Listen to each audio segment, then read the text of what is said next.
நோக்கி உங்களுக்கு எதிரே இருக்கிற கிராமத்துக்கு போங்கள். போன உடனே அங்கே ஒரு கழுதையும் அதனுடைய ஒரு குட்டியையும் கட்டியிருக்க காண்பீர்கள்.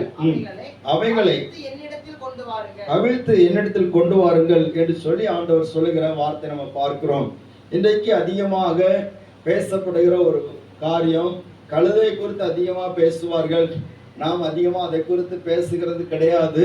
ஆனால் இந்த நாளில் கூட அதை தொடர்ந்து சில வார்த்தைகள் உங்களுக்கு சொல்ல வாஞ்சிக்கிறேன். அல்லேலூயா.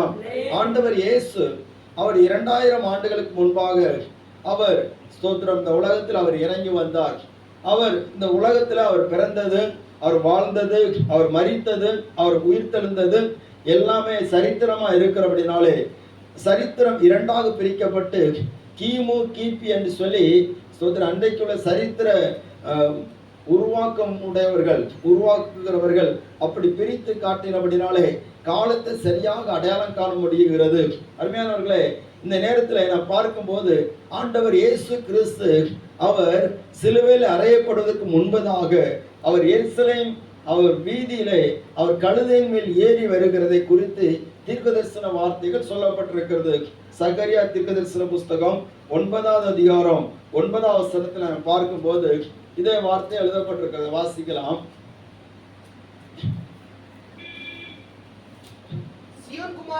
சீயோன் குமாரத்தியே மிகவும் களிகூரு, எருசலேம் குமாரத்தியே கெம்பீரி, இதோ உன் ராஜா உன்னிடத்தில் வருகிறார், நீதி உள்ளவரும் ரட்சிக்கிறவரும் தாழ்மை உள்ளவரும் கழுதையின் மேலும் கழுதை குட்டியை மரியின் மேலும் ஏறி. அல்லேலூயா. சீயோன் குமாரத்தியே மிகவும் கெம்பீரித்து களிகூரு என்று சொல்லப்பட்டிருக்கிறது. உன்னுடைய ராஜா வருகிறார். நீ எதிர்பார்த்து கொண்டிருந்த ராஜா வருகிறார். ராஜா என்று சொன்னால் மேசியா வருகிறார். உனக்கு ரட்சிப்பு கொடுக்கும்படியாக, உன்னை விடுதலையாக்கும்படியாக, உனக்கு உதவி செய்யும்படியாக, உனக்குரிய மகிமையை உனக்கு கொடுக்கும்படியாக. நீ இழந்து போன மகிமை இருக்கிறது, நீ சுதந்திரம் பெற்றுக்கொள்ளாமல் இருக்கிற மகிமை இருக்கிறது. அந்த மகிமை உனக்கு கொடுக்கும்படியாக உன்னுடைய ராஜாவாகிய மேசியா அவர் உன்னிடத்தில் வருகிறார். நீ என்ன பண்ணு சொன்னா அவரை வரவேற்பதற்கு, அவருக்குள் நீ சந்தோஷப்படுவதற்கு, அவரை கம்பீரமாக ஏற்றுக்கொள்வதற்கு நீ ஆயத்தப்படு என்கிற வார்த்தையை நாம் பார்க்க முடிகிறது. கர்த்தர் சில 100 ஆண்டுகளுக்கு முன்பாக சொன்ன அந்த தீர்க்கதரிசன வார்த்தையை ஆண்டவர் இயேசு அவர் நிறைவேற்றுகிறதை நம்ம பார்க்க முடிகிறது. அருமையானவர்களே, இந்த இடத்துல பார்க்கும்போது இந்த காரியத்தை சிந்திக்கிற போது பல கேள்விகள் வந்தது. ஏன் ஆண்டவர் கழுதையை தெரிந்து கொண்டார்? அல்லேலூயா, ஸ்தோத்திரம். ராஜா வருகிறது உண்டானால் ராஜா எதிர வருவாங்கன்னா குதிரையில வருவார்கள், ரதத்துல வருவார்கள். இவர் சீயோனின் ராஜா, ஸ்தோத்திரம். இஸ்ரவேலுக்கு இவர் ராஜாவாக இருக்கிறார், இஸ்ரவேலின் பிரபுவாக இருக்கிறார். அந்த ராஜாதி ராஜாவாகிய இயேசு ஏன் கழுதையில வர வேண்டும்? இந்த கழுதை அது எங்கேயோ இருந்த கழுதையை தேடி கண்டுபிடிக்கும்படியாக அவருடைய கண்கள் ஏன் பூமி உலாவ வேண்டும்? பாருங்க, அவருடைய கண்கள் தேடிக்கொண்டே இருக்கிறது. ஸ்தோத்திரம். என்னை குறித்து சொல்லப்பட்டிருக்கிற தீர்க்கதரிசன வார்த்தை நிறைவேற்றுவதற்கு ஒரு கழுதை இருக்கிறது. அந்த கழுதை எங்க இருக்குன்னு சொல்லி அவருடைய கண்கள், ஞான கண்கள் பூமி இங்கு உலாவுகிற போது அங்கே கட்டப்பட்டிருந்த அந்த கழுதையை ஆண்டவருடைய கண்கள் கண்டது. அல்லேலூயா. ஏன் ஆண்டவர் இந்த கழுதையை தெரிந்து கொண்டார்? அவர் ராஜாவாக இருக்கிறாரே. அவர் ராஜாவாக இருக்கிற போது எத்தனை குதிரைகள்ல ராஜாக்கள் போகிறார்கள், அந்த சேனை தலைவர்கள்லாம் போகிறாங்க, சேவர்கள்லாம் போகிறாங்க, இவங்கெல்லாம் குதிரையில போகிறாங்க. கழுதையை யாரும் தெரிந்து கொள்ள மாட்டாங்க. அப்படி இருக்கும்போது ஆண்டவர் ஏன் இந்த கழுதையை தெரிந்து கொண்டார் என்பதை குறித்து நம்ம பார்க்கும்போது அந்த சகரியாவின் புஸ்தகத்திலேயே அந்த ஒரு வார்த்தை சொல்லப்பட்டிருக்கிறது. சகரியா 9ஆவது அதிகாரத்துல 9ஆவது வசனத்துல மறுபடியும் வாசிக்கலாம்.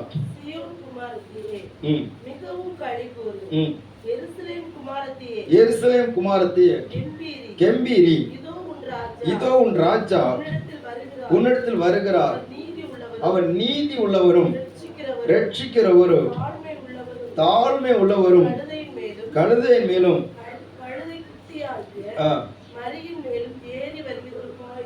அல்லேலூயா, ஸ்தோத்திர. கர்த்தருடைய பரிசுத்த நாமம் இப்பொழுதாக அவர் நீதி உள்ளவர், அவர் ரட்சிக்கிறவர். அடுத்தால சொல்லப்பட்டிருக்கிற வார்த்தை சொன்னா தாழ்மை உள்ளவர்.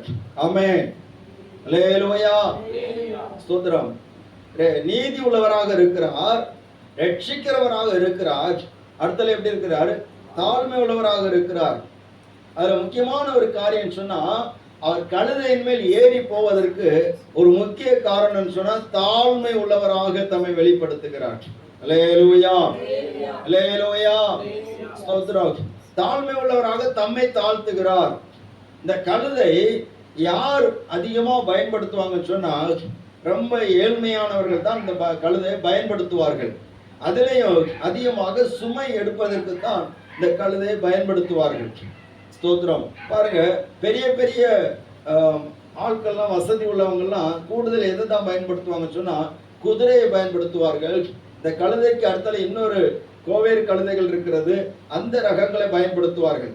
ஆனா இந்த மாதிரி இருக்கக்கூடிய கழுதைகளை பயன்படுத்த மாட்டார்கள். இது ஸ்தோத்திரம், ஏழ்மையானவர்கள், வசதி குறைந்தவர்கள், இப்படிப்பட்டவர்கள் தான் அந்த கழுதையை பயன்படுத்துவார்கள்.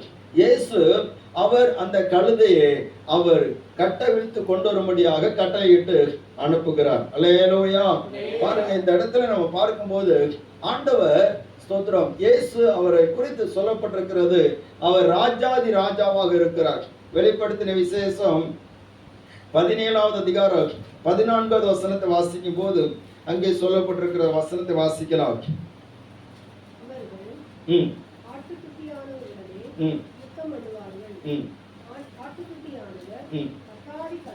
கர்த்தாதி கர்த்தரு ராஜாதி ராஜாவாக இருக்கிறார்.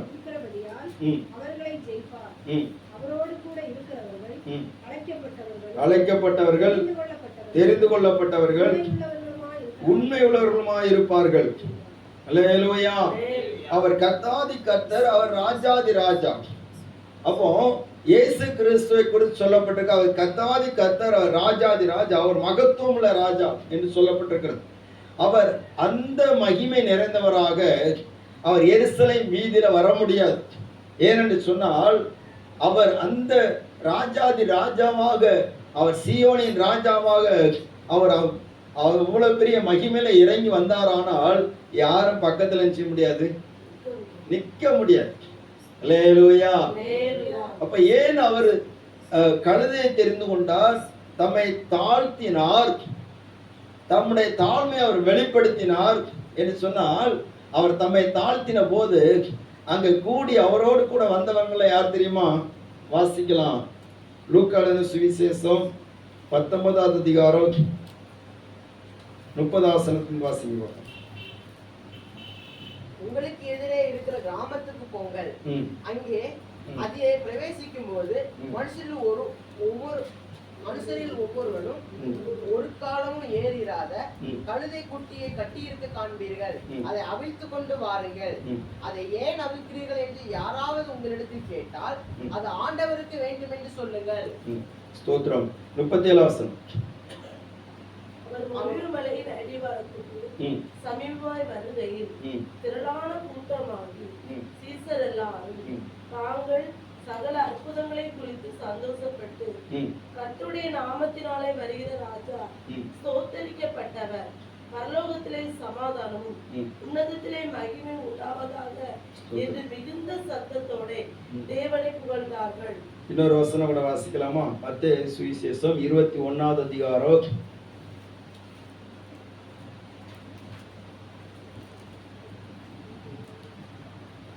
8வது வசனம்.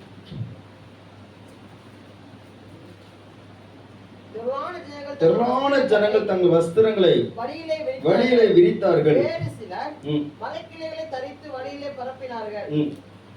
முன்னடப்பாரும் பின்னடப்பாருமாகிய திரளான ஜனங்கள் தாவீதின் குமாரனுக்கு ஓசன்னா, கர்த்தரின் நாமத்திலே வருகிறவர் ஸ்தோத்தரிக்கப்பட்டவர், உன்னதத்திலே ஓசனா என்று சொல்லி ஆர்ப்பரித்தார்கள். அல்லேலூயா. இங்க பெரிய அதிகாரிகள் வரவில்லை, பெரிய ஆளுமை நிறைந்தவர்கள் வரவில்லை. வந்தது எல்லாமே ஸ்தோத்திரம், ஏழை மக்கள், சாதாரணமான மக்கள், சிறியவர்கள், பெரியவர்கள், திரளான ஜனங்கள் இயேசுவை சூழ்ந்து வருகிறார்கள். ஆமென். அல்லேலூயா. அவர் தாழ்மை உள்ளவராக இருக்கிறதுனால ஸ்தோத்திரம். எப்படிப்பட்ட ஏழ்மை நிலைமையில இருக்கிற மனிதர்களா இருந்தாலும் இயேசுவை என்ன செய்யலாம்? நெருங்கி வரலாம். அல்லேலூயா, ஸ்தோத்திரம்.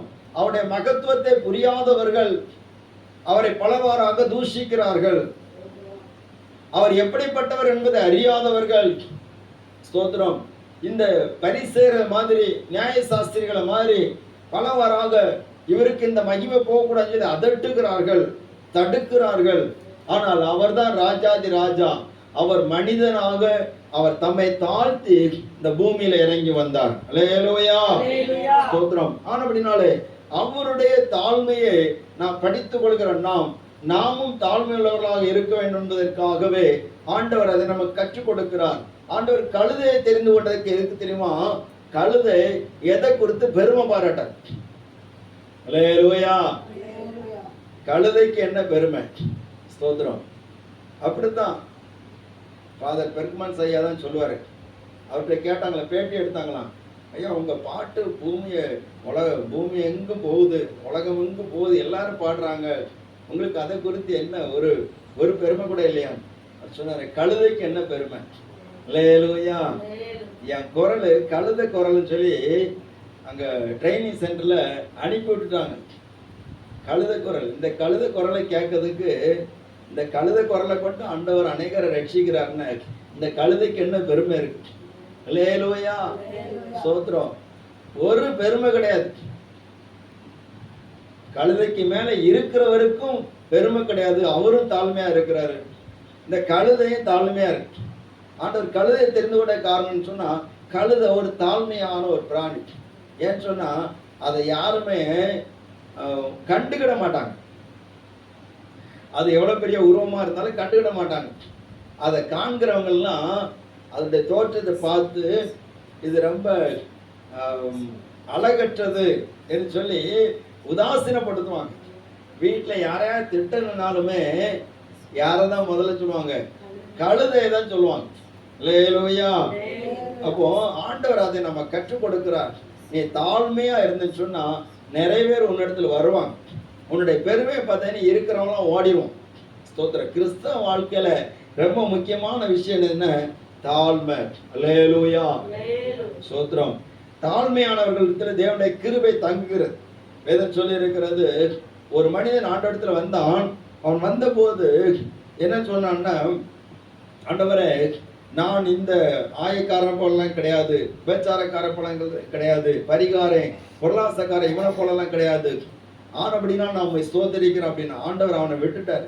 இன்னொருத்த வந்தா, பாவியாயின் மேல் கிருபையாருன்னு சொன்னார். அவனை ஆண்டவர் நீதிமானா பார்த்தார். அல்லேலூயா. அப்போ நம்மை தாழ்த்துவதற்கு ஆண்டவர் கற்றுக் கொடுக்கிறார். நீ உன்னை தாழ்த்தினா என்னுடைய சமூகத்துல என்னுடைய கண்கள் உனக்கு கிருபை கிடைக்கும் சொல்லி ஆண்டவர் சொல்லி இருக்கிறத நம்ம பார்க்க முடிகிறது. அப்போ இந்த கழுதை ஆண்டவர் தெரிந்து கொண்டதுக்கு ஒரு முக்கிய காரணம் சொன்னா, ஸ்தோத்திரம், அதனிடத்துல ஆண்டவர் தாழ்மையை கற்றுக் கொடுக்கிறார், தாழ்மையை பார்க்கிறார். அல்லேலூயா. இன்னொரு வசனத்தை வாசிப்பேன். 2 கொரிந்தியர் புத்தகம் 10வது அதிகாரம் 1ஆம் வசனத்தை யாராவது வாசிங்க.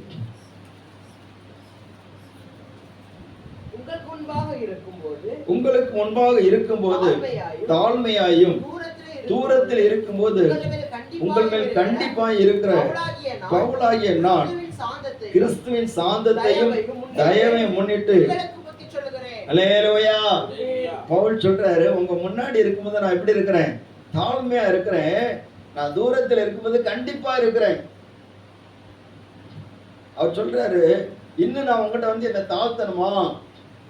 ஒரு பெரிய ஒரு தேவ மனுஷன் சொல்றாரு, அவரை கொண்டு ஆண்டவர் அநேக அற்புதங்கள்லாம் செய்திருக்கிறார், அநேக அடையாளங்களை செய்திருக்கிறார்.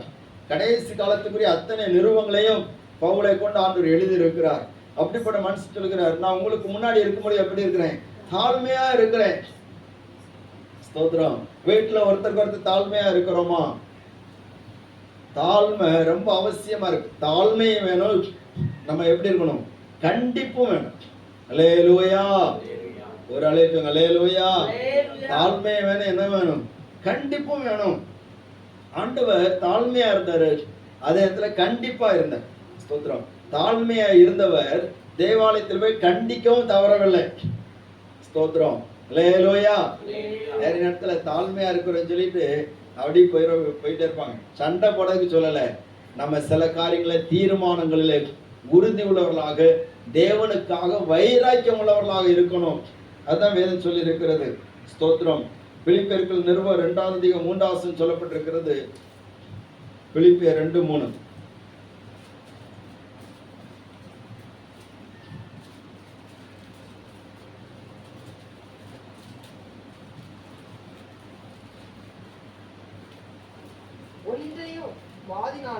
வாதினாலாவது பெருமையினாலாவது செய்யாமல் மனத்தாழ்மையினாலே ஒருவரை ஒருவர் தங்களிலே மேன்மையானவர்களாக. பாருங்க, ஒருவரை ஒருவர் தங்களிலே மேன்மையானவர்களா நினைக்கணும். நம்ம எப்படி நினைக்கிறோம்னா, அவங்கள விட நான் மேன்மையான ஆளுன்னு நம்ம நினைக்கிறோம். அது பெரிய தவறு. வேதம் சொல்லி இருக்குது, என்னை விட அவங்க மேன்மையான. அல்லேலூயா. ஒரு அழையில் சொல்லுங்க வைப்போம். மற்றவங்களை மேன்மையா நினைச்சு நம்ம பழகிட்டோம் சொன்னா நமக்குள்ள ஆட்டோமேட்டிக்கா தாழ்மை வரும். தாழ்மை வேற, தாழ்வு மனப்பான்மை வேற. ஸ்தோத்திரம். தாழ்வு மனப்பான்மைங்கிறது சோம்பேறித்தனம். ஆனா தாழ்மை என்பது நம்ம எவ்வளவுதான் நம்ம கஷ்டப்பட்டாலும், எவ்வளவுதான் நம்ம சாதிச்சாலும், அப்ரோஜனமான வேலைக்காரர்கள் சொல்லி சொல்லக்கூடிய மனப்பக்குவம் நமக்கு வேணும். அல்லேலூயா. ஆண்டவர் இஸ்ரவேல் ஜனங்களுக்கு அதான் சொன்னாரு, என் கை பலத்தினால, என் திறமையினால நீ சம்பாதிச்சு சொல்லி சொல்லாத. ஸ்தோத்திரம். அதற்கு பலன் கொடுத்தவர் தேவன். அதற்கு நமக்கு ஞானம் தருகிறவர் தேவன். வாய்க்க பண்ணுகிறவர் அவர். ஸ்தோத்திரம். மரத்தை நட்டுட்டேன், எனக்கு கனி கிடைச்சிட்டு நான் தான் மரத்தை வளர்த்தேன்னு சொல்லி சொல்லாத, வளர பண்ணுகிறவர் அவர். ஆமென். அல்லேலூயா. ஸ்தோத்திரம். மனத்தாழ்மையினாலே ஒருவரை ஒருவர் தங்களிலும் மேன்மையானவர்களாக என்ன கடவீர்கள் சொல்லப்பட்டிருக்கு.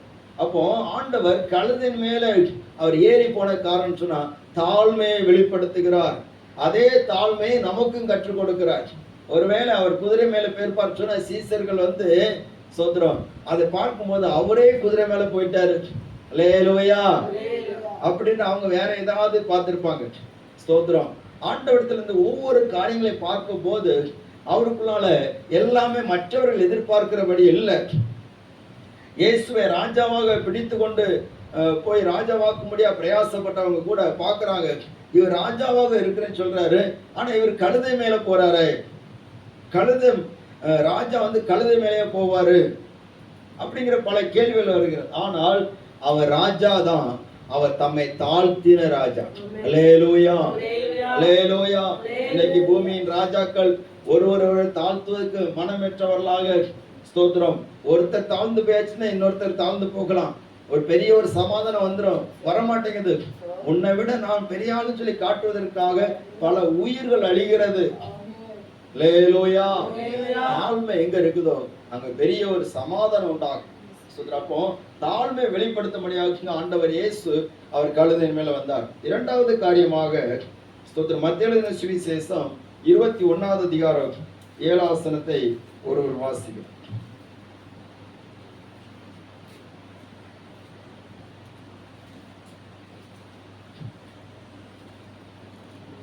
இது ஒரு முக்கியமான ஒரு வார்த்தை.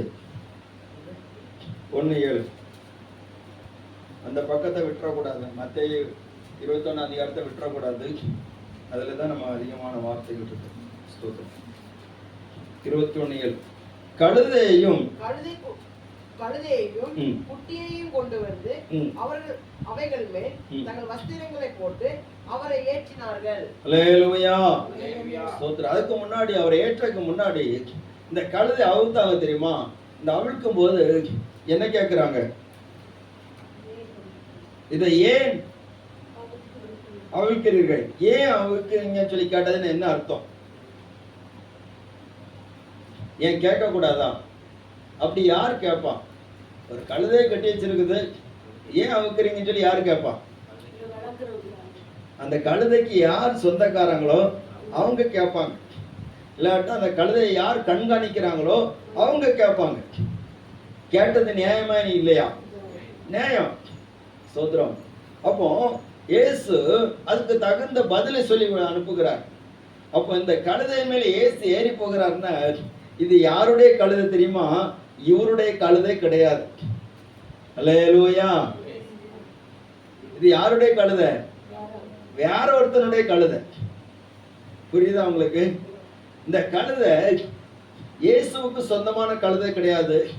அவர் சொல்லுகிறார், நரிகளுக்கு குழிகளும் ஆகாயத்து பறவைகளுக்கு கூடுகளும் உண்டு, மனுஷகுமாரனுக்கோ தலை சாய்க்க இடமில்லை. அவர் இந்த உலகத்தில் வந்த போது கூட அவருக்குன்னு சொல்லி சொந்தமாட்டு ஒண்ணுமே கிடையாது. வேதத்துல நம்ம பார்க்கும்போது அவர் தரித்திர கோலமாக வந்தார் என்று சொல்லப்பட்டிருக்கிறது. அவர் பிறந்த போதும் அவர் பிறப்பதற்கான சரியான ஒரு இடம் கிடையாது. வழிபோக்கர் தங்குகிற இடம் தான் அவருக்கு கிடைத்தது. அவர் வளர்ந்தது கூட சொந்த ஊர் கிடையாது, இன்னொரு ஊர்ல போய் தான் வளர்ந்தார். அல்லேலூயா. ஒரு அல்லேலூயா. ஸ்தோத்திரம். அவர் ஒவ்வொரு காரியங்களை செய்கிற போது பார்த்தா என்ன, அவருக்குன்னு சொல்லி இந்த உலகத்துல சொந்தமா ஒண்ணுமே கிடையாது. பேதுருவை பார்க்க வரும்போது படகை பார்க்கிறாரு. பேதுருவை கொஞ்சம் தள்ளி விடு. ஸ்தோத்திரம். சர்வ உலகத்தையும் படைத்த ஆண்டவர் பேதுருவை பார்த்து சொல்றாரு, கொஞ்சம் தள்ளி விடுவோம், படகுல கொஞ்சம் இடம் தான், நான் உட்கார்ந்து ஜனங்களுக்கு உபதேசம் பண்றேன். பாத்தீங்களா? அப்போ அவருக்குன்னு சொல்லி ஒண்ணுமே கிடையாது. இந்த இடத்துல இந்த கழுதை கூட அவருக்கு கிடையாது. அல்லேலூயா. அப்ப நமக்கு என்ன இருக்கு?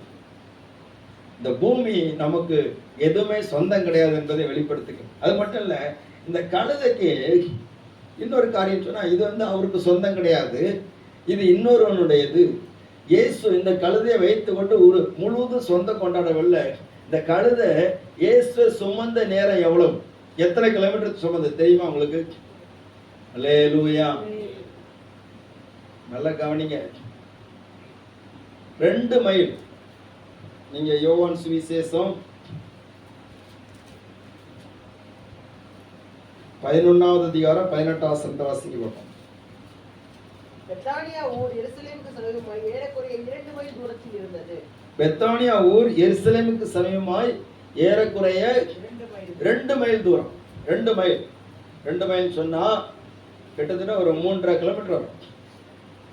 அந்த 3.5 கிலோமீட்டர் தான் இயேசுவை இந்த கழுதை நிச்சயத்துக்கு சுமந்திருக்கு. வேணா போகிறதுக்கு வேணா ஒரு மணி நேரம் ஆயிருக்கலாம், இல்லாட்ட ஆர்ப்பரிச்சு எல்லாரும் போச்சுல கூட வேணா ஒரு 2 மணி நேரம் ஆயிருக்கலாம், அவ்வளவுதான் ஆயிருக்கு. இது 2 மணி நேரம் இல்லாவிட்டா ஒரு 3.5 கிலோமீட்டர் தான் இயேசு நிச்சயது சுமந்திருக்கு.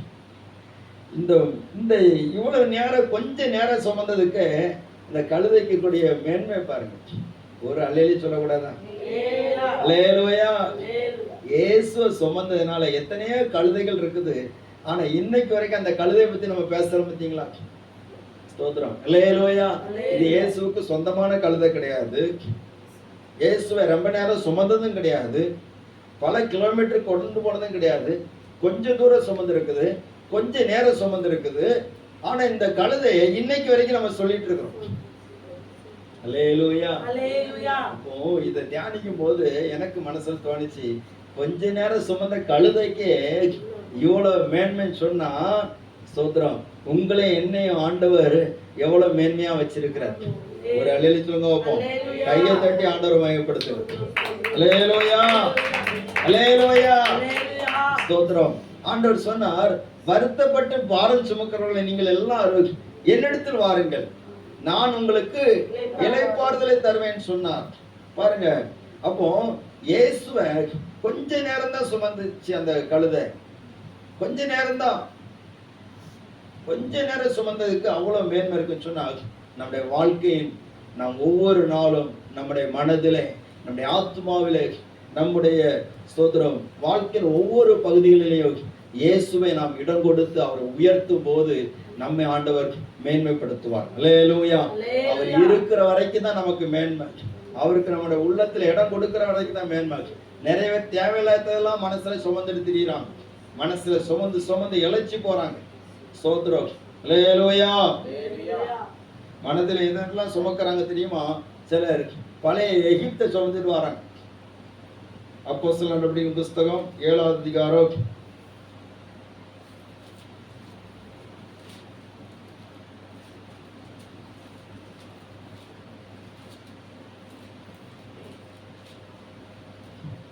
7 39 வசனம். இவனுக்கு நம்முடைய பிதாக்கள் கீழ்ப்படிய மனதாயிராமல் இவனை தள்ளிவிட்டு தங்கள் இருதயங்களில் எகிப்துக்கு திரும்பினார்களாம். இஸ்ரவேல் ஜனங்கள் முன்னாடி போறாங்க. இவங்க எதை சுமந்துட்டு போனோம்னா உடன்படிக்கை பெட்டியை சுமந்துட்டு போன தேவ மகிமையை சுமந்துட்டு போனோம். அதுக்கு பதிலாக எகிப்தை சுமந்துட்டு வராங்க. அல்லேலூயா. உங்க பழைய வாழ்க்கை நீங்க சுமந்துட்டு வந்தீங்கன்னா ரொம்ப பிரச்சனையாயிரும். அதை விட்டுறணும். இந்த கழுதை அதுக்கு பழைய வாழ்க்கையை கொஞ்சம் விட்டுட்டு இயேசுவை சுமக்கிறதுக்கு தன்னை விட்டு கொடுத்து வந்ததுனால அது கிடைச்ச மேன்மை. அதுக்கு எல்லாரும் வஸ்திரத்தை விரிக்கிறாங்க, மரக்களை வெட்டி போடுறாங்க. எப்படி ராஜாவை எப்படி வரவேற்பாங்களோ அதுக்குரிய எல்லா கனமும் எதுக்கு கிடைக்குது? இந்த கழுதைக்கு கிடைக்குது. கொஞ்ச நேரம் சுமந்ததுக்கு. ஸ்தோத்திரம். அப்ப நம்ம ஆண்டவர் நம்மளை என்ன எதிர்பார்க்கிறாருன்னா, நீ தேவையில்லாததெல்லாம் சுமந்துட்டு இருக்காது, தேவையில்லாத கவலைகள் சுமக்காத, தேவையில்லாத பாரங்களை சுமந்துட்டு இருக்காத. நீ சுமக்க வேண்டிய ஒண்ணு இருக்குது. என்னுடைய நுகத்தை ஏற்றுக்கொள். ஸ்தோத்திரம். அல்லேலூயா. ஒரு துறவி ஒருத்தர் இருந்தார். அவரும் தன்னுடைய சிஷ்யனோடு கூட, இது நான் ஏற்கனவே முன்னாடி சொல்லியிருக்கேன்னு நினைக்கிறேன். ஸ்தோத்திரம். அந்த சிஷ்யனோடு கூட அவர் ஒரு ஆற்றை கடந்து போனார். அப்போ ஆற்றை கடக்கிற நேரத்தில் ஒரு வாலிப பிள்ளை, பெண் பிள்ளை, அவளும் ஆற்றை கடப்பதற்கு நிற்கிறாள். தண்ணீர் ஆழமாக இருக்கிறது. என்ன செய்ய சொல்லி தெரியல. உடனே இவர் துறவி, இவர் அந்த அந்த அவளை தன்னுடைய மகளாக நினைத்து அவளுக்கு உதவி செய்யும்படியாக திடீரென்று ஒன்று யோசிக்கல, தூக்கி தோல்ல வச்சுட்டு தண்ணியில் இறங்கி வந்துட்டார். இதை பார்த்த சீடனுக்கு பயங்கர ஒரு ஆச்சரியம். இவர் துறவி ஆயிட்டு, இவர் வேறு யாரையும் தொடமாட்டாரு, எப்படி இந்த பிள்ளைக்கு உதவி செய்துட்டார், இவர் தொடக்கூடாதுன்னு சொல்லி மனசுலயே நினைச்சு வந்துட்டே இருக்கிறான். ஆனா அவரு கொண்டு விட்டுட்டு அவர் பாட்டு வந்துட்டு இருக்கிறாரு. அவர் அதை நினைக்கவே இல்லை. ஸ்தோத்திரம். வெகு தூரம் வந்த பிற்பாடு அந்த சீடன் தன்னுடைய ஆசானை பார்த்து கேட்கிறாரு. என்ன கேட்கிறான்னா, குருவே, எனக்கு ஒரு சின்ன ஒரு டவுட்டு அப்படின்னு. நீங்கள் எப்படி அந்த பெண்ணை தூக்கி கொண்டு இங்க விடலாம்? இப்படி பெண்ணை சுமந்து கொண்டு நீங்க என்ன எங்க விட்டுட்டீங்க? மறுகரையில் விட்டுட்டீங்களே அப்படின்னு. அது எப்படி உங்களால முடிஞ்சது? நீங்க அப்படி பண்ண மாட்டீங்களா அப்படின்னு.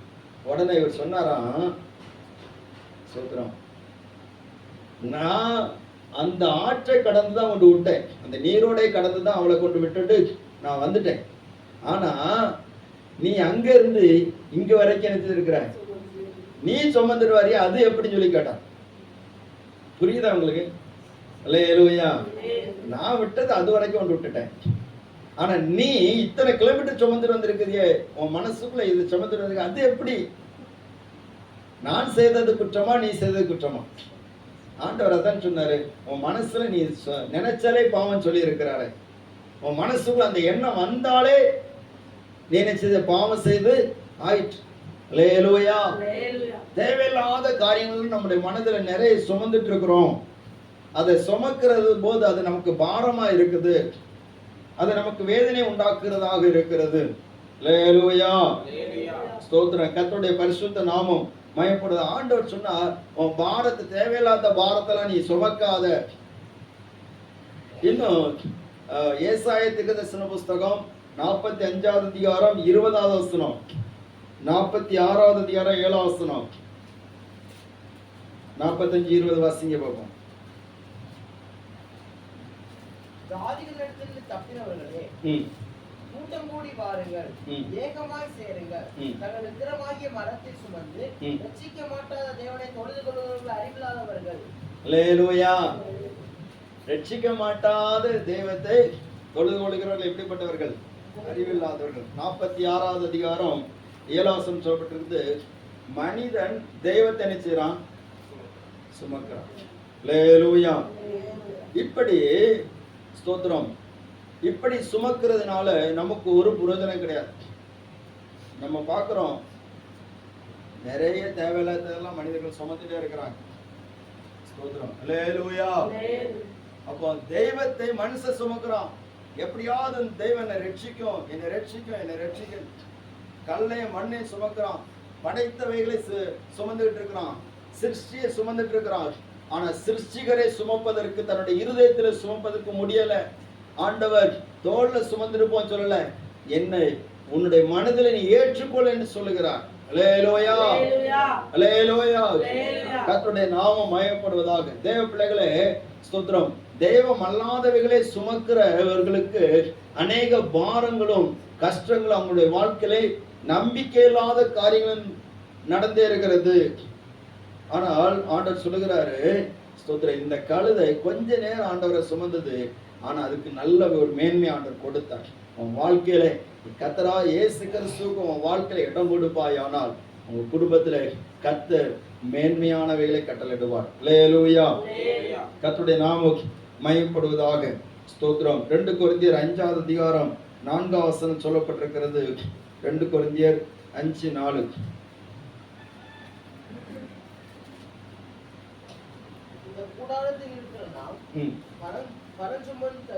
பாரம் சுமந்து தவிர்க்கிறோம். போர்வையை களைந்து போட வேண்டும் என்று விரும்பாமல், மரணமானது ஜீவனாலே விழுங்கப்படுவதற்காக போர்வை தரித்தவர்களாய் இருக்க வேண்டும் என்று விரும்புகிறோம். அல்லேலூயா, அல்லேலூயா. ஸ்தோத்திரம். நம்ம பாரங்கள்லாம் ரொம்ப சுமந்து இழைச்சி போறோம். தேவையில்லாத கவலைகள் எல்லாம் வச்சு சுமந்து இழைச்சி போயிட்டே இருக்கிறோம். அதான் சொல்ல, இந்த கூடாரத்தில் இருக்கிற வரைக்கும் பாரம் சுமந்து தவிக்கிறோம். அல்லேலூயா. ஆனா இயேசுவை நம்ம உண்மையா சுமப்போம்னா, அவர் நம்முடைய பாரங்களை ஏற்றுக்கொண்டார். சிலுவையிலே அவர் நம்முடைய பாரங்களை ஏற்றுக்கொண்டார், நம்முடைய வியாதியை ஏற்றுக்கொண்டார், நம்முடைய பலவீனங்களை சுமந்தார். அவர் நம்முடைய துக்கங்களை அவர் சுமந்திருக்கிறார். நம்ம சுமக்க வேண்டியது இல்லை. அவருக்கு நம்ம இடம் கொடுத்துட்டா போதும், அவர் எல்லாவற்றையும் மாற்றி விடுவார். இந்த கழுதை கொஞ்ச நேரம் தான் இடம் கொடுத்துச்சு. அதுவரையில் இருந்த கழுதைக்கு இருந்த கவலை எல்லாம் மாறிட்டு. அல்லேலூயா. சொல்லப்படுது, ஒருவனும் ஒரு காலம் ஏறிடாத கழுதை. அப்படி சொன்னா யாரும் ஏறுவதற்கு ஏதுவான கழுதை கிடையாது இது. சொல்றேன், அப்படிப்பட்ட கழுதைக்கு மனசுல ஒரு துக்கம். நம்ம யாருக்குமே யூஸ் இல்லையா, நம்மளை எதுக்கு இந்த கடவுள் படைச்சிருக்கிறாரு அப்படின்லாம் பல விதத்துல சிந்தனை வந்திருக்கோம். ஆனா சுதரம், படைத்தவர் அதன் மேல் ஏறின உடனே, படைத்தவரை சுமக்க ஆரம்பித்த உடனே அதுக்கு அந்த கவலை மாறிட்டு, கண்ணீர் மாறிட்டு, அதுக்கு அந்த கேள்விகளுக்கெல்லாம் பதில் கிடைச்சிட்டு, என் மேல ஒருத்தர் இருக்கிறாரு, அவர் இருக்க எனக்கு ஒரு மேன்மை கிடைச்சிட்டே இருக்குது, எல்லாரும் எனக்கு சோதரம். அல்லேலூயா. அது வரையிலும் குளிப்பாட்டி இருக்கவே மாட்டான். ஏசு ஏறுகிறான்னு சொன்ன குளிப்பாட்டி இருப்பான். ஏசு யாருகிறான்னு சொன்ன மேல வஸ்திரங்களா போட்டிருப்பான். தங்களிடத்துல இருந்து நல்ல வஸ்திரங்களை போட்டு அவர் அப்படியே கூட்டிட்டு போறாங்க. முன்னடப்பாரும் பின்னடப்பாரும் ஏகமா துதிக்கிறாங்க, ஏகமா ஆர்ப்பரிக்கிறாங்க. இந்த ஆர்ப்பரிப்புகளின் மத்தியில இந்த கழுதைக்கும் ஒரு சந்தோஷம் வருது. அல்லேலூயா. பொதுவா நம்ம மிருக ஜீவன்களை பார்த்தீங்கன்னா ரொம்ப சந்தோஷமா இருக்கிறவங்களோட அது வந்துட்டு அதுவும் ரொம்ப குஷியாயிரும். பார்த்துருக்கீங்களா?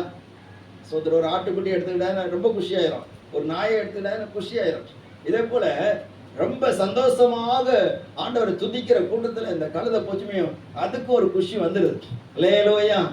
சோதரர், ஆண்டவர் கூட இருந்தாச்சுன்னா நம்ம இருதயத்துல சந்தோஷம் வரும்.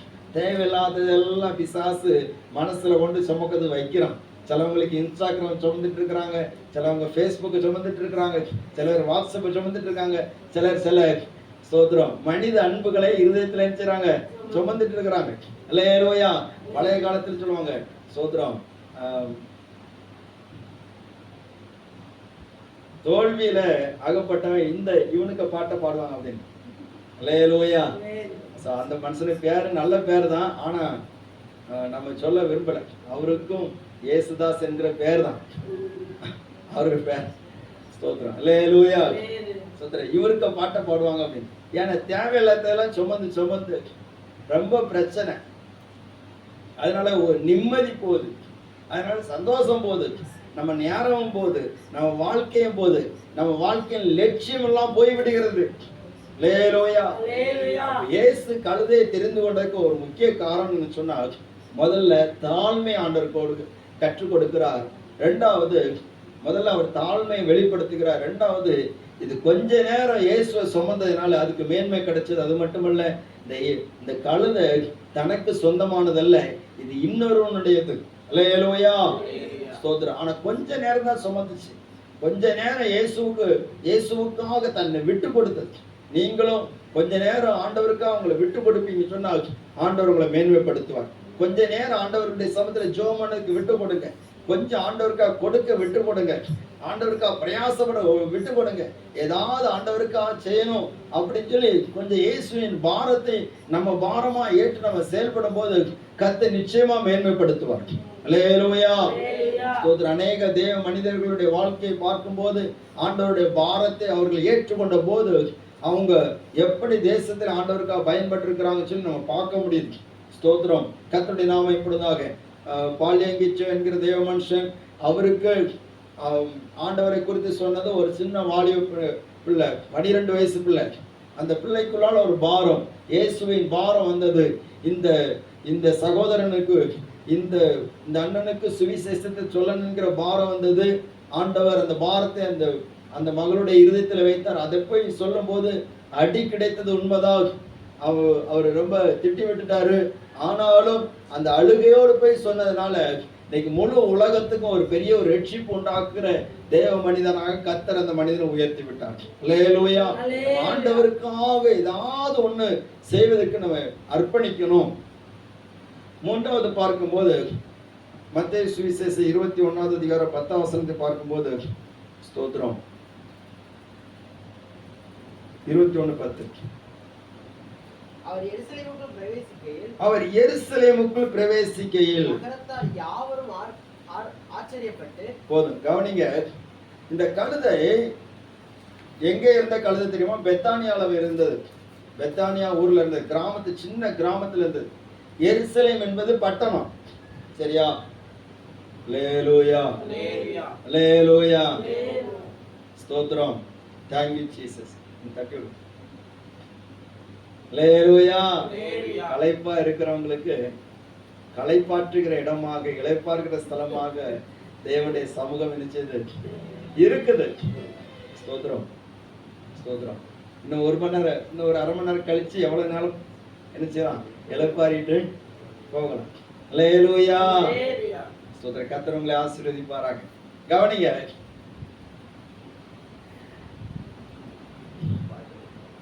ஸ்தோத்திரம். இந்த கழுதை கிராமத்துல இருந்தது, சின்ன ஊர்ல இருந்தது. இது இப்ப எங்க போகுது? எருசலேமுக்கு போகுது, பட்டணத்துக்கு போகுது. பொதுவா கழுதை எருசலேம் பட்டணத்துக்குள்ளால போகக்கூடாது, அது ராஜ வீதியில போகக்கூடாது. அல்லேலூயா. அப்படிப்பட்ட கட்டுப்பாடுகள் உண்டு. ராஜ வீதியில போகக்கூடாது. இயேசு போனது ராஜ வீதி. அங்கே ராஜாக்கள் தான் குதிரைகள்ல போவாங்க, ஆனா கழுதையில எஞ்ச மாட்டாங்க, போக மாட்டாங்க. இயேசு இருந்ததுனால தான் இது சியோனின் ராஜா இருந்ததுனால தான் ராஜாக்கள் போகக்கூடிய அந்த வழியில இந்த கழுதைக்கு போவதற்கு ஒரு வாய்ப்பு கிடைத்தது. ஆமென். அல்லேலூயா, அல்லேலூயா, ஸ்தோத்திரம். கர்த்தருடைய நாமம் மகிமைப்படுவதாக. தேவ பிள்ளைகளே, நம்ம புரிஞ்சுக்கணும், நம்ம மேல இருக்கக்கூடிய ஆண்டவர் இயேசு கிறிஸ்துவை குறித்து நம்ம அறிஞ்சு கொள்ளணும். பாருங்க, அவர் நம்ம கூட இருந்தாது நமக்கு முன்னாடி இருக்கிற எல்லா தடைகள் மாறும். எங்க போக முடியாது நினைக்கும் அங்க போக முடியும். எந்த மேன்மை நமக்கு கிடைக்காதுன்னு இருக்கிறோமோ அந்த மேன்மை நமக்கு கிடைக்கும். ஸ்தோத்திரம். நம்மளை கொண்டு ஆண்டவர் ஸ்தோத்திரம் அதிகாரிகளுக்கு முன்னாடியோ ராஜாக்களுக்கு முன்னாடி கொண்டு போய் நிறுத்துவார். எந்த காரியத்துக்குனாலும் நிறுத்துவார். அல்லேலூயா. யோசேப்பை ஆண்டவர் அவன் சிறைச்சாலையில் இருந்தாலும் பார்வோனுக்கு முன்னாடி போய் நிறுத்தினார். வேதம் சொல்லி கர்த்தர் அவனோடு கூட இருந்தார், அவன் காரிய சித்தி உள்ளவனாக மாறினான்னு சொல்லி சொல்லப்படுது. அப்படி நம்ம ஆண்டவர் நம்ம கூட இருந்தாச்சுன்னா, ஸ்தோத்திரம், நம்ம தேவனை சுமக்கிறவங்களாக இருந்தாச்சுன்னா நம்ம காரிய சித்தி உள்ளவங்களா மாறிடுவோம். நம்மளே நம்ம எஜமானர்களுக்கு ஐடியா சொல்லுகிறவங்களா மாறிடுவோம். அல்லேலூயா.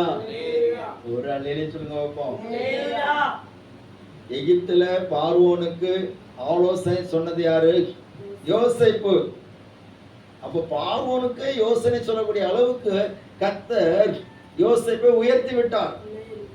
ஸ்தோத்திரம். தானியேல் அப்படி உயர்த்திட்டார். நேபுகாத்நேச்சாருக்கு ஆலோசனை சொல்றான், நீர் உம்மை தாழ்த்தி ஜனங்களுக்கு நீதி நியாயம் செய்ய, அப்பொழுது உடைய ராஜ்யம் நிலைக்கும். இல்லாவிட்டா நீர் கீழே விழுந்துருவேன்னு சொல்லி யோசனை சொல்கிறான். பெட்சாட்சார் என்கிறவனுக்கு யோசனை சொல்லுகிறான். தரியு ராஜாக்கு யோசனை சொல்லுகிறான். அப்போ ஆண்டவர் கூட இருந்தாதான் எந்த இடத்துல நமக்கு மேன்மை. அல்லேலூயா. நம்ம குடும்பம் உயர்வதற்கு, நம்முடைய குடும்பம் நல்ல நிலைமையில வருவதற்கு ஸ்தோத்திரம், இந்த ஆண்டவர் நம்ம கூட இருக்கட்டும். ஸ்தோத்திரம். கர்த்தருடைய நாமம் மகிமைப்படுவதாக. இந்த கழுதை ஆண்டவர் எதிர்த்து தெரிந்து கொண்டார்னா, முதல்ல தாழ்மைக்காக, இரண்டாவது சுமந்தால் அதுக்குரிய பாக்கியத்தை உணர்வதற்காக, மூன்றாவது இந்த கழுதை ராஜாவை சுமக்கிறதுனால ராஜ வீதியில் நடப்பதற்காக. அல்லேலூயா, அல்லேலூயா. ராஜ வீதியில நடக்க வைப்பார். நம்மளை எந்த இடத்துல குறையப்பட்டு போக விட மாட்டார். ஸ்தோத்திரம். ஒருவேளை நம்ம அற்பமானவங்களா இருக்கலாம், மற்றவங்க நம்மளை ஏளனமா பேசலாம், ஆனா நமக்குள்ள இருக்கக்கூடிய ராஜா பெரியவர். அவர் யாருக்கு முன்னாடி நம்ம தலைகுனியே நினைச்ச மாட்டாரு, விட மாட்டார். அல்லேலூயா, ஸ்தோத்திரம். கர்த்தருடைய நாமம் மகிமைப்படுவதாக. ஸ்தோத்திரம். கடைசியா ஒரு காரியத்தை சொல்லி ஜெபிக்க போகிறோம். லூக்கா சுவிசேஷம் 19வது அதிகாரம் 41 வாசிக்கலாம். அவர் சமீபமாய் வந்தபோது நகரத்தை பார்த்து அதற்காக கண்ணீர் விட்டது. உனக்கு கிடைத்த இந்த நாளிலாகிலும் உன் சமாதானத்துக்கு ஏற்றபடி நீ அறிந்திருந்தாயானால் நலமாய் இருக்கும். இப்பொழுதோ அவைகள் உன் கண்களுக்கு மறைவாய் இருக்கிறது. உன்னை சந்திக்கும் காலத்தை நீ அறியாமல் போனபடியால் உன் சத்துருக்கள் உன்னை சூழ மதில் போட்டு உன்னை வளைந்து கொண்டு எப்பக்கத்திலும் உன்னை நெருக்கி உன்னையும் உன்னில் உள்ள உன் பிள்ளைகளை தரையாக்கி போட்டு உன்னிடத்தில் ஒரு கல்லின் மேல் ஒரு கல் இராதபடிக்கு செய்யும் நாட்கள் உனக்கு வரும் என்றார். அல்லேலூயா. பாருங்க, ஆண்டவர் கழுதையின் மேலே ஏறி வருகிறார். வருகிற போது எருசலேமை பார்க்கிறார். பார்த்தபோது அதற்குள்ளே வருகிறதுக்கு முன்னாடி கண்ணீர் விட்டு அழுகிறார். எருசலேம் பட்டணத்தை பார்த்து, நகரத்தை பார்த்து கண்ணீர் விட்டு அழுகிறார். எதுக்கு அழுகிறார்னா, உனக்கு கிடைத்த இந்த நாளிலாகிலும் உன் சமாதானத்துக்கு ஏற்றவளை நீ அறிந்திருந்தாயானால் நலமாயிருக்கும். ஏன் கழுதையை போய் ஆண்டவர் சொல்லுகிறார், அந்த நகரத்தை பார்த்து அழுகிறார்? நம்ம சிந்திக்கும் போது இந்த கழுதை கூட தன்னுடைய சமாதானத்தை ஏற்றவளை அறிந்திருக்கிறது. இந்த கழுதைக்கு இருக்கக்கூடிய அறிவு கூட உனக்கு இல்ல. அல்லேலூயா. ஏசாயா 1வது அதிகாரத்தை எடுத்துக்கொள்ளுங்கள், 4வது வசனம்.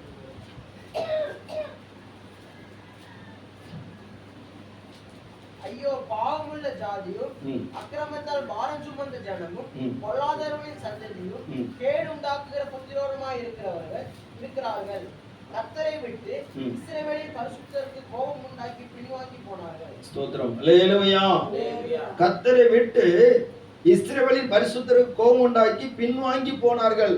நீ ஆண்டவரை அறிந்த ஜனந்தானே, ஆண்டவர் மேல பக்தி உள்ள ஜனந்தானே, நீ தேவ பக்தியில ரொம்ப மிகுந்திருந்தாய், கடவுளை நம்பினால் எனக்கு நன்மை என்று சொல்லி நினைக்கிற. ஆனா சமாதானத்துக்கு ஏற்றவர்களை உனக்கு அருளும்படியாக உன்னிடத்தில் வருகிற ராஜாவை ஏற்றுக்கொள்ள மறுக்கிறாய். உன்னுடைய இருதயம் ஏதோ ஒரு ஆடம்பரத்துக்குள்ளாலே அது தங்கிவிட்டது, ஏதோ ஒரு ஆசைக்குள்ளால தங்கிவிட்டது, ஏதோ ஒரு பாவத்துக்குள்ளால தங்கி இருக்கிறது. ஸ்தோத்திரம். நீ தேவனை பிரியப்படுத்துவதற்கு மனதில்லாதபடிக்கு வேற எதையோ பிரியப்படுத்துவதற்கு பிரயாசப்படுகிறாய். ஆனபடினாலே உன் சமாதானத்துக்கு ஏற்றவளை அறியாமல் இருக்கிறாய். ஏசாயா 1வது அதிகாரம் 3வது வசனம் சொல்லப்பட்டிருக்கிறது. மாடு தன் எஜமானையும் கழுதை தன் ஆண்டவனின் முன்னணியை அறியும். இஸ்ரவேலோ அறிவில்லாமலும் என் ஜனம் உணர்வில்லாமலும் இருக்கிறது. அல்லேலூயா. இந்த கழுதைக்கு கூட தெரியுது, இந்த சமாதானத்தின் ராஜா என் கூட வந்ததுன்னு எனக்கு சமாதானம் கிடைச்சிருந்து, அதுக்கு கூட தெரியுது. ஆனா உனக்கு என்ன தெரியல. ஸ்தோத்திரம். அற்பமா இருக்கிறவனுக்கு தெரியுது, ஆனா உனக்கு தெரியல. அநேக தேவ பிள்ளைகள் கிறிஸ்தவர்கள் என்று சொன்னாலும் கூட சத்தியத்தின் பாதையை அறியாதபடிக்கு விலகி போகிறவர்கள் அநேகர் இருக்கிறாங்க. இன்னைக்கு இஸ்ரவேல் ஜனங்கள் எப்படி ஆண்டவரை விட்டு விலகி போகிறாங்களோ அதே போல விலகி போகிற மனப்பக்குவம் அநேகத்துல இருக்கிறது. ஆண்டவர் அதை உணர்த்துகிறான். கழுதின் மேலே அறி வருகிறேன், உன் சமாதானத்தை கேட்டவர்களை அறிவிக்கும்படியா வருகிறேன், சமாதானத்தின் ராஜாவாக வருகிறேன். ஆனால் உன்னுடைய கண்கள் மறைக்கப்பட்டிருக்கிறது. எப்படி மறைக்கப்பட்டிருக்கு சொன்னா, அங்க உள்ளவங்கள தேவாலயத்துல போய் வியாபாரம் பண்றாங்க. ஆண்டவர் கொடுத்த தேவ ஆலயத்தை வியாபாரம் பண்ணுகிறார்கள். பணம் காசு சம்பாதிக்கிறதுல குறிக்கோளா இருக்கிறாங்க. ஸ்தோத்திரம், அல்லேலூயா. பணமோ காசோ உலகத்தின் எந்த ஒரு காரியமோ நம்முடைய இருதயத்துக்கு சமாதானத்தை தராது, சந்தோஷத்தை தராது. இயேசு இருந்தால் மட்டும்தான் நமக்கு சந்தோஷமும் சமாதானம் உண்டு. ஸ்தோத்திரம். தேவ பிள்ளைகளை, இந்த கழுதை ஆண்டவர் தெரிந்து கொண்டார். அதை உணர்த்துவதற்கு இந்த கழுதை ஆண்டவர் தெரிந்து கொண்டார். இந்த கழுதை குறித்து ஏற்கனவே ஆண்டவர் தீர்க்கதரிசனம் உரைத்து விட்டார். ஸ்தோத்திரம். அது ஏற்கனவே உரைக்கப்பட்டபடினால தாழ்மை வெளிப்படுத்துகிற கழுதை, அது இயேசுவை சுமக்க இடம் கொடுத்ததினால மேன்மை பெற்ற கழுதை. அது மட்டுமல்லாது ஸ்தோத்திரம், அது இயேசுவை சுமந்ததினால மறுபடியும் அந்த ராஜ வீதிக்குள்ள அது பிரவேசிக்க பண்ணுகிற அந்த சாக்கியத்தை பெற்றுக்கொள்கிறது. நான்காவது, இந்த கழுதை சமாதானத்துக்கு ஏற்று அறிந்து இயேசுவை தன்னிடமா ஏற்றுக்கொண்டிருக்கிறது. நான் சொல்லுங்க, எருசலேமே எருசலேமே, கோழி தன் குஞ்சுகளை கூட்டி சேர்க்கும் வண்ணமாக நான் உன்னை எத்தனையோ தடவை கூட்டி சேர்க்க மனதா இருந்தேன், உங்களுக்கோ மனதில்லாமல் போயிற்று என்று சொல்லி ஆண்டவர் அங்கலாய்க்கிறார். தேவ பிள்ளைகளே, இன்னும் ஆண்டவருக்கு நமக்கு சமாதானத்துக்கு ஏதுவான காரியங்களையே நாம் யோசித்து அர்ப்பணிப்போம். கர்த்தர் நம்மை ஆசீர்வதிப்பாராக. எல்லாரும் ஆண்டவருடைய சமூகத்திலே முடிந்தவர்கள் முழங்கால் போடலாம், முடியாதவங்க எழுந்து நின்று ஜெபிப்போம். ஆண்டவரே, இந்த கழுதையை தெரிந்து கொண்ட காரியத்தின் மூலமாக நாங்கள் சில காரியங்களை அறிந்து கொள்ளும்படிக்கு ஆண்டவர் எங்களுடைய சிந்தனையில நீ போட்ட அந்த வார்த்தைக்காக ஸ்தோத்திரம். Thank you, Jesus.